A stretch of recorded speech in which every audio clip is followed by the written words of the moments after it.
आज मैं चावल के आटे की लड्डू बनाने की रेसिपी शेयर कर रही हूँ। रेसिपी मेरी नहीं है, मेरी सासू माँ की है। बनाया तो इसे मैंने है, लेकिन सारा कुछ उन्होंने ही बताया है इसे कैसे बनाना है। तो चलिए आपको भी दे रही हूँ रेसिपी। बेस्ट लड्डू बनते हैं इस तरीके से चावल के आटे के।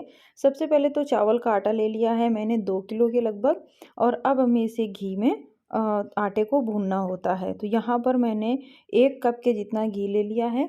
तो 2 किलो आटे के लिए यहाँ पर हमने आधा 1 कटोरी के लगभग या 1 कप के लगभग घी लिया है। घी की मात्रा अगर आप ज़्यादा ले लेंगे तो आपके लड्डू और भी अच्छे बनेंगे, या अगर आपके पास इतना घी नहीं है तो आप और कम घी भी ले सकते हो।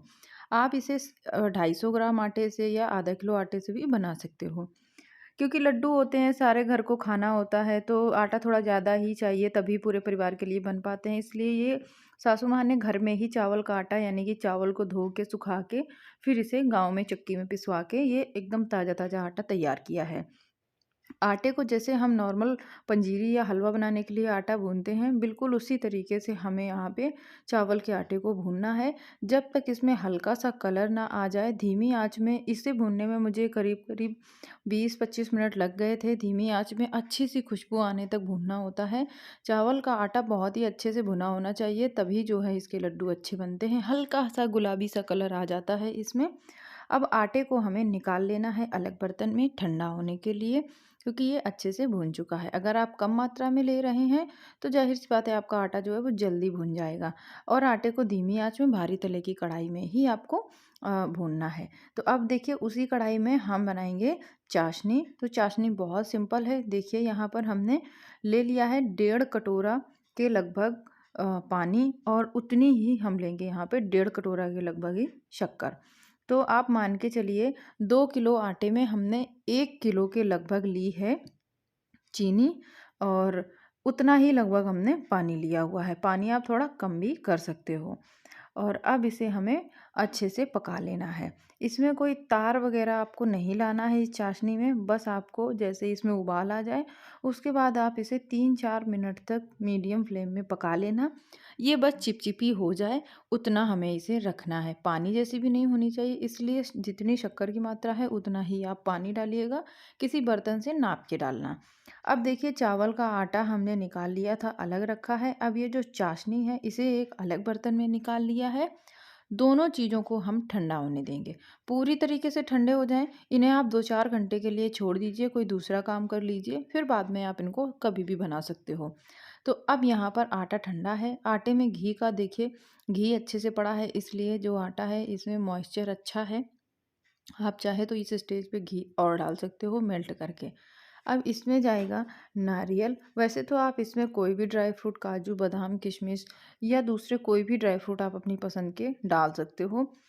और मैं इसे बना रही हूँ बिल्कुल जो है कम बजट वाला, इसलिए मैंने यहाँ काजू बादाम का इस्तेमाल नहीं किया हुआ है। तो क्योंकि ईज़िली अवेलेबल होता है, घर में नारियल वगैरह वगैरह पड़ा ही रहता है, तो आप इसमें मखाना भी डाल सकते हो, घी में भून करके उसे थोड़ा कूट के डाल सकते हो। अब यहाँ लिया है ये खोया, घर का बना हुआ खोया है। तो ये 300 ग्राम के लगभग खोया होगा, 1 कटोरी के जितना खोया है। तो 2 किलो आटे में खोया डालने से होता ये है कि जो हमारे चावल के लड्डू हैं बहुत स्वादिष्ट बनते हैं, बहुत मुलायम बनते हैं, सॉफ्ट बनते हैं, मॉइस्चर रहता है। अब अगर आपके पास खोया नहीं है, आप इसे बिना खोया के बनाना चाहते हो, तो बस आप इसमें घी की मात्रा थोड़ी-सी और बढ़ा देना, लड्डू आपके बन के तैयार हो जाएँगे। अब हमने यहाँ डाल दी है इसमें 1 कटोरी के लगभग किशमिश, कुछ डाल दिए हैं ये मेलन सीड या फिर तरबूज के बीज जिन्हें बोलते हैं, मगज के बीज भी बोलते हैं, और नारियल इसमें डाल दिया है कटा हुआ। ये 3 चीज़ें डाल कर के अब हम इसे इस तरीके से कर लेंगे मिक्स अच्छे से। यहाँ पर हम खोया क्योंकि हमने डाला है ना, तो खोया को आटे के साथ में अच्छे से मिला देंगे। खोया डालते ही आटे का जो नेचर है वो बदल जाएगा, मॉइस्चर आ जाएगा, आटा और भी सॉफ्ट हो जाएगा। अब चाशनी जो हमने पका के यहाँ ठंडी की है उसका 2 रीज़न है। एक तो आपको बनाने में दिक्कत नहीं होगी कि चाशनी आपकी हार्ड हो गई कि सॉफ्ट रहेगी। दूसरा क्या है, आपके जो लड्डू हैं वो ख़राब नहीं होंगे। अगर आप गरम-गरम चाशनी डाल देते हो तो चावल का आटा उसमें पकना शुरू हो जाता है, वो लड्डू जल्दी ख़राब होते हैं। अच्छे से पकी हुई चाशनी है तो उसके लड्डू जल्दी ख़राब नहीं होते हैं, ठंडी चाशनी वाले जो हैं, यानी बिना फ्रिज के भी। फ्रिज में रख दोगे तो घी पड़ा है, हार्ड हो जाएँगे, आप बाहर इन्हें काफ़ी दिन तक रख सकते हो। देखिए सब कुछ अच्छे से हमने मिला लिया है। अगर आपको इलायची वगैरह पसंद है तो आप इसमें डाल सकते हो, वैसे ज़रूरत नहीं है। अब हम इसमें चाशनी डालेंगे। तो एक बार में आप पूरी चाशनी ना डालें, क्योंकि घी और जो हमने इसमें खोया डाला है उसकी वजह से मॉइस्चर ऑलरेडी आटे में काफ़ी सारा आ चुका है। तो इस चीज़ का आप ध्यान रखें, अगर ज़्यादा डाल देंगे तो ये फिर बहुत ज़्यादा गीला ना हो जाए, बिल्कुल हलवा ना बन जाए।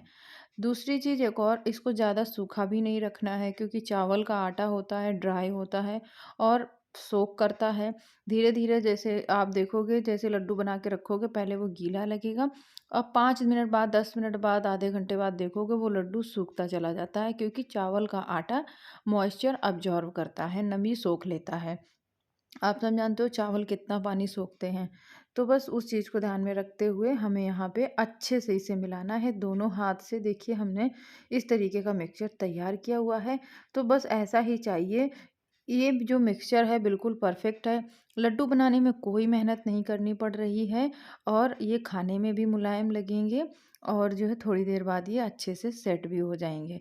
तो इसी तरीके से सारे लड्डू छोटे-बड़े साइज़ में आप बाँध लीजिए और गर्मियों में बहुत पसंद किए जाते हैं। वैसे तो आप इसे किसी भी सीज़न में बना सकते हो। वीडियो पसंद आई हो तो शेयर ज़रूर करना।